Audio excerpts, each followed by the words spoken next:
The air in the grand spire of Port Zenith vibrated with lethal potential, a high-frequency hum that rattled the teeth of every diplomat present. Commander Silas Thorne stood unmoving at the center of the polished obsidian floor, his pulse hammering a rhythm of defiance against his ribs.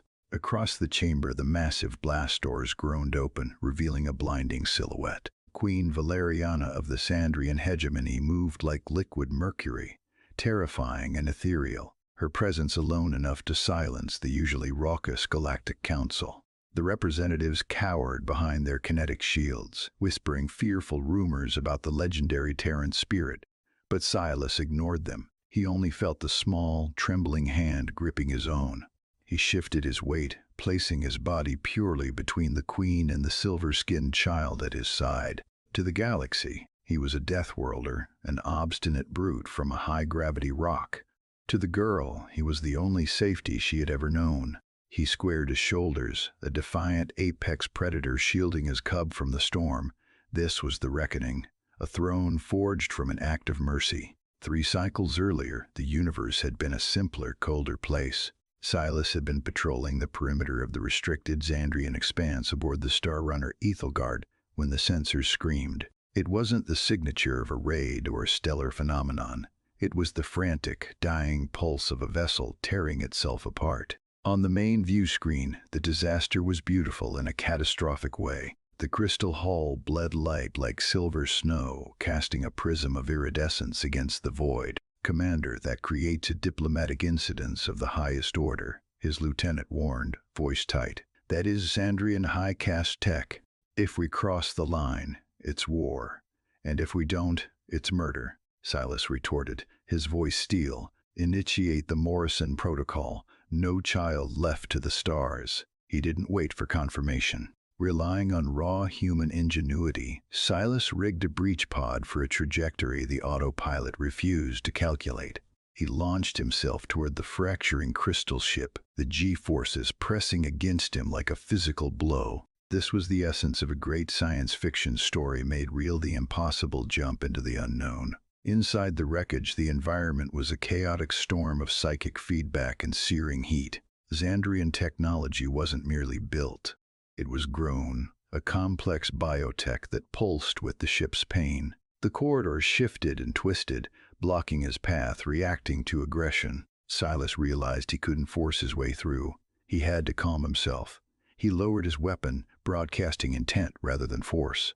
The walls retracted, sensing the shift from hostility to protection.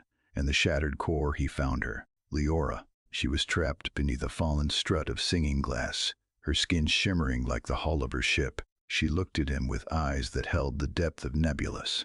Waiting for the violence, humans were famous for the behavior that earned them the derogatory nickname of Space Orcs among the refined species. Instead, Silas knelt. He lifted the strut with a roar of exertion, muscles straining, the servo motors of his suit whining in protest. He scooped the child up, pressing her head against his chest so she could hear the steady, stubborn beat of a human heart.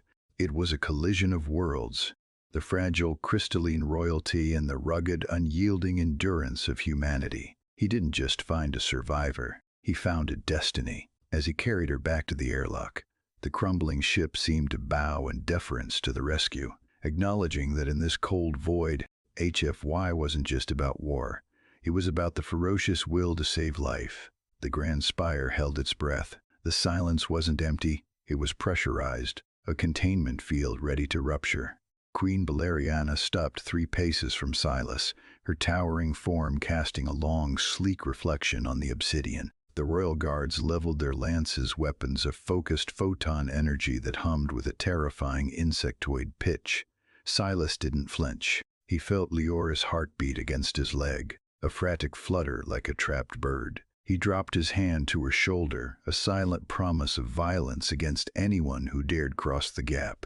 This was the Terran spirit distilled to its essence, not the conqueror, but the immovable wall. "You hold the hair of the 7th prism." Valeriana's voice was a harmonic resonance, vibrating in the bones of every delegate in the Galactic Council. She didn't look at the trembling ambassadors. Her gaze was locked on Silas. By Xandrian law, the penalty for touching the royal caste is dissolution. She isn't a caste, Silas growled, the sound low and dangerous. She's a child, and she was alone in the dark until I pulled her out. Leora stepped out from behind Silas.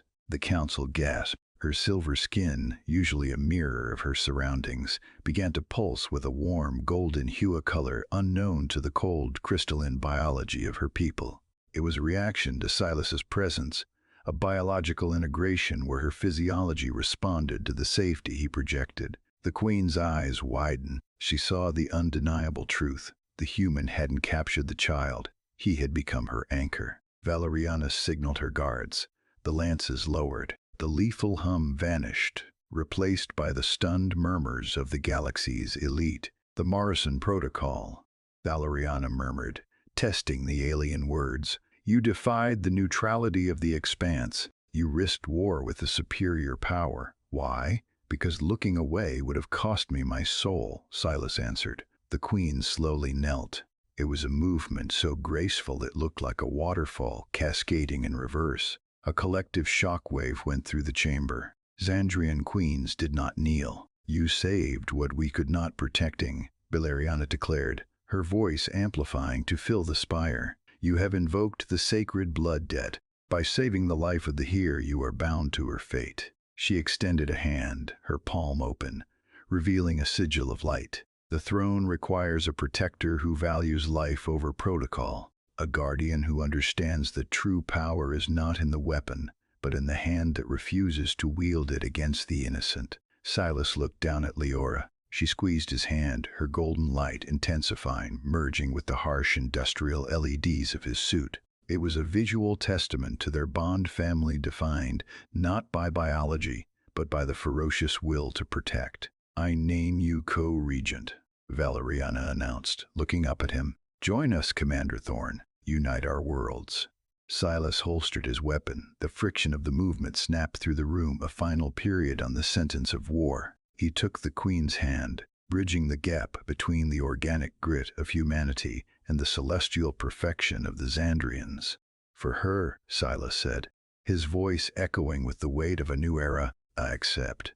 The alliance forged that day would change the galaxy. It proved that while diplomacy is written in ink, peace is secured by the heart. The Death Worlder had not just survived the stars, he had tamed them, securing a future where human ingenuity and Xandrian grace would build a light that would never fade.